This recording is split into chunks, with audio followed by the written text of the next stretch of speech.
yang kalian gak sadar ketika mereka tuh lagi promo-promo untuk ngajak kalian kaya dengan cara yang gampang, sebenarnya kalian tuh lagi berkontribusi untuk membuat mereka tuh semakin kaya. Tapi kaliannya ya gitu-gitu aja. Hai guys, balik lagi sama gue William Sudana. Dan di channel ini gue berbagi tips buat kalian bagaimana cara menghasilkan uang dari internet. Entah itu dari bikin konten, dari bikin bisnis online, ataupun trading capital market. Semuanya gue bahas secara gratis. Jadi buat kalian yang butuh konten-konten seperti ini, silakan di subscribe karena gratis. Jadi sekarang ini lagi ramai ya orang-orang ngomongin tentang binary option. Dan baru ada orang yang ngebongkar rahasianya itu dibaliknya itu seperti apa. Dan gue jadi tergerak untuk ngebahas nih, karena baru beberapa hari yang lalu sebelum videonya tuh ramai gitu ya, gue diceritain sama temen gue yang juga mantan kayak ibaratnya semacam afiliator ya, atau mungkin disebutnya sebenarnya bisnis partner gitu dalam perusahaan forex. Dan apa yang diceritain itu sebenarnya mengkonfirmasi apa yang diceritain di video ini gitu. 70% 30% itu maksudnya gimana? 30% buat aplikasi itu, buat aplikasinya, 70% gua. Lah, tunggu dulu. Misalnya 5 orang ini untung main hari ini 5... dari loss. Hah? Wow. Bahwa memang untuk bisa mendapatkan uang, ya uang yang didapatkan itu adalah hasil dari kekalahan. Makanya kenapa gue berpikir namanya broker gitu ya. Broker itu kan broke miskin, broker membuat miskin. Jadi ya antara mereka yang membuat miskin atau mereka yang miskin. Tapi most probably karena ini adalah bisnis, jadi mereka gak mungkin dong membuat mereka miskin. Pasti ada caranya gimana membuat kalian itu sebagai trader jadi miskin, oke? Dan belakangan ini sejak gue mulai sharing di Instagram Story tentang trading ya, trading journey gue, banyak yang nanya gitu, kok gimana cara belajar trading? Gimana caranya untuk bisa ini? Dan banyak dari mereka yang masuk kejebak itu di binary option gitu. Karena kalau misalnya kita bedah sedikit ya, binary option, dimana binary itu artinya dua kan, option itu pilihan. Jadi simpelnya binary option itu ya antara dua pilihan, naik atau turun, mau itu gede atau kecil, mau itu menang atau kalah gitu. Yang penting pilihannya cuma dua. Dan konsepnya di sini adalah ya kalian tuh nebak dalam waktu yang singkat. Kalau misalnya kalian yang sering judi bola, harusnya paham dengan konsep seperti ini.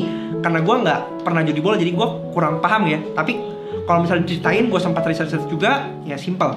Judi bola itu adalah menebak kira-kira apa yang akan terjadi di beberapa waktu dekat dalam waktu yang singkat gitu. Dan itu yang menurut gue dijadikan konsep di binary option, dimana kalian itu diajak untuk menebak dalam waktu yang singkat antara mau itu naik atau turun. Nah, dengan konsep seperti itu, ya lebih ke judi yang dilegalin, karena konsepnya tebak-tebakan ya. Beda kalau misalnya kita nganggap itu trading. Trading itu adalah proses jual beli.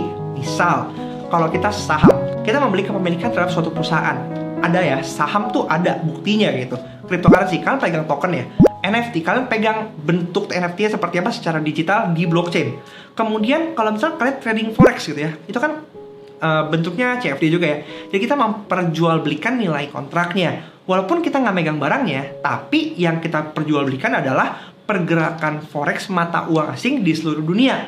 Yang dimana itu ada tuh, bentuknya memang ada juga. Dan apa yang terjadi di sana itu benar-benar mengikuti apa yang terjadi di global, ke kondisi globalnya seperti apa. Sedangkan kalau binary option ini agak curiga ya. Apakah chance-nya 50-50? Ternyata enggak. Kalau misalnya kalian kalah, kalian loss sepenuhnya. Sedangkan kalau kalian menang, katanya tuh ada namanya key ya. Jadi kalian tuh nggak dapat 100%. Jadi ada pemotongan lagi. Jadi secara tidak langsung, kalau misalnya kita ngomong risk to reward rasionya, itu nggak fair guys. Jadi buat gue, ini tuh bukan trading, tapi lebih ke tebak-tebakan. Ya bisa gue kategorikan sebagai judi lah. Karena kita benar-benar nggak tahu apa yang terjadi ke depannya. Kita cuman tebak-tebakan. Dan soal afiliator ya, menurut gue itu adalah cara marketing dalam sebuah bisnis. Gak ada yang salah dalam konteks ini, karena ya ini adalah bentuk akuisisi marketing, dimana orang itu lebih percaya terhadap satu experience yang udah dibagikan oleh real person. Itu adalah sebuah pencitraan. Semuanya itu bisa dipalsuin dengan sangat mudah. Karena tujuannya apa? Membuat kita tuh FOMO, bahwa ternyata mendapatkan uang itu bisa segampang itu. Para orang-orang trader yang buka VIP kelas atau buka kelas dengan berbayar, maksud gue dia bukan salah. Yang salah ya orang yang ikut. Kenapa? Iya. Tapi itu yang menjadi sebenarnya permasalahan, di mana orang-orang yang punya mindset untuk kaya dengan cepat itu yang menjadi target market mereka. Bahkan disebutkan juga di sini bahwa orang-orang yang terjebak di sini sebenarnya bukan orang-orang yang begitu kaya ya, justru orang-orang yang berpendapatan medium ke bawah, karena mereka berpikir gimana cara bisa mendapatkan uang dengan waktu yang cepat. Lihat yang benar-benar kaya enggak? Yang benar-benar kaya enggak? No. Kebanyakan tuh malah orang-orang yang menengah ke bawah, pembantu rumah tangga. Oh. Dan teknik-teknik yang diajarkan, ya kalau misalnya kalian dengar di sana disebutkan bahwa teknik kompensasi ya, atau disebutnya martingale gitu. Dimana ini ya, kalau misalnya kalian nggak paham, yang ada malah kalian makin hancur dan makin berantakan di situ. Karena teman-teman gue yang direkomendasikan untuk menggunakan teknik martingale ini, dan bukannya untung, malah hancur, berkeping-keping saya margin call. Karena mereka nggak tahu sebenarnya apa yang mereka lakukan. Basically, apa yang dibagikan di video ini benar-benar menurut gue menggambarkan bahwa kalau misalnya orang yang beneran kaya itu sebenarnya nggak pernah pamer-pamer. Mereka itu malah cenderung tertutup dan juga menyimpan diri. Sedangkan orang-orang yang kaya tapi pamer-pamer, pasti ada satu hal yang perlu kita pertanyakan. Ngapain mereka kaya tapi pamer-pamer?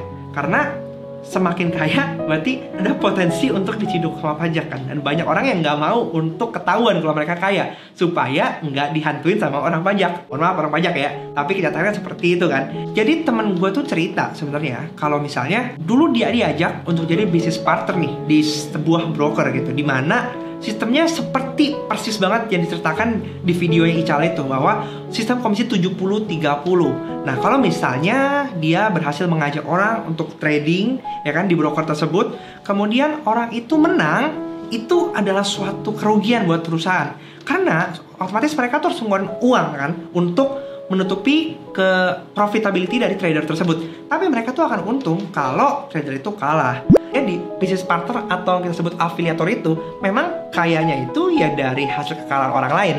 Di situ memang gue ngerasa wow, ini kayak easy money banget ya. Karena most probably mayoritas trader itu pasti kebanyakan kalah daripada untungnya. Makanya yang berhasil di dunia trading itu cuma sedikit. Tapi di sisi lain gue mikir, wow, ini menyangkut sama etik, bahwa kita bisa aja kaya dengan cepat ya kalau punya tawaran pekerjaan seperti itu. Tapi pernah gak sih kalian bayangin kalau ternyata uang yang loss itu ternyata adalah uang makan orang itu di hari itu, atau mungkin sebagian uang di hari itu, atau mungkin uang masa depan buat anaknya gitu. Dan kita bersukacita di atas penderitaan mereka. Dan gue sih lebih milih enggak daripada harus bersenang-senang di atas penderitaan orang lain. Lebih ke itu uang haram gak sih? Dan tipe afiliator itu sebenarnya nggak melulu soal bentuknya yang kayak tadi ya. Ada juga yang sebenarnya dapat komisi berdasarkan jumlah lot yang dibuka oleh afiliasinya. Jadi yang menurut gua yang bentuk kayak gini tuh sebenarnya lebih win-win, karena kita nggak merugikan orang lain gitu. Untuk tipe-tipe afiliasi ini mungkin akan gue bahas di video selanjutnya ya, supaya nggak kepanjangan. Satu hal yang harus dipahami ketika kita mau trading, bahwa mindset kita ketika kita mau trading adalah semuanya itu adalah soal probability. Yang namanya trading itu kan kita jual beli, artinya kita berbisnis. Pasti akan ada potensi kita untuk rugi. Jadi fokusnya adalah bagaimana kita bisa meminimalisasikan potensi kerugian kita. Bukan kita mikir gimana caranya kita bisa untung. Karena semakin kita berpikir gimana caranya bisa untung, yang ada malah kita semakin rugi. Dan pada dasarnya ya, sebenarnya walaupun afiliator itu nggak menjerumuskan kita untuk jatuh atau nggak dibikin rugi, kita secara naturally punya tendensi untuk tadi itu jatuh ke dalam lubang keserakahan kita. Jadi semakin kita makin banyak trading, semakin besar potensi loss kita. Dan sebenarnya didiemin aja pun kita pasti akan loss, karena satu odd-nya, risk and reward-nya itu nggak berbanding lurus. Kemudian keserakahan kita yang akan membuat kita tuh jadi rugi, dan akhirnya kita jadi miskin. Gue pernah bahas videonya kenapa orang miskin itu tambah miskin di video ini. Kalian bisa tonton video di sana supaya kita tuh punya mindset yang benar ketika kita mau menjalankan bisnis kita sendiri. Karena tanpa mindset yang benar, pada akhirnya bisnis itu nggak akan berbuah subur, tapi malah berbalik 180 derajat untuk menjerumuskan kita. Ingat bahwa yang namanya kesuksesan itu pasti butuh waktu. Nggak ada cara instan untuk bisa menuju kaya tanpa ngapa-ngapain. Semua akan melewati sebuah proses kegagalan dan bangkit lagi, kegagalan dan bangkit lagi. Dan Ical sendiri bilang bahwa dia kayaknya belum pernah nemu orang yang berhasil dan sukses dari aplikasi seperti ini. Dan gue nggak pernah ketemu sama orang yang bener-bener bisa hidup kaya raya, hidup dari aplikasi itu belum pernah. Jadi kalau kalian berharap kalau misalnya kalian tuh bisa sukses dan mengubah hidup kalian dari aplikasi seperti ini, kalian please ubah mindset kalian, karena bisa jadi kalian tuh malah mengorbankan masa depan kalian dan keluarga kalian sendiri. Jadi jangan lakukan hal itu. Please buka mindset kalian, berkembanglah jadi orang yang benar. Sekian aja video gua kali ini. Buat kalian yang masih punya pertanyaan atau punya komentar, silahkan ceritakan pengalaman kalian di bawah. Dan jangan lupa untuk share ini ke teman-teman kalian, karena gue yakin pasti banyak yang masih belum paham soal hal ini. Sampai jumpa di video selanjutnya. Semua pasti bisa karena terbiasa. Bye-bye.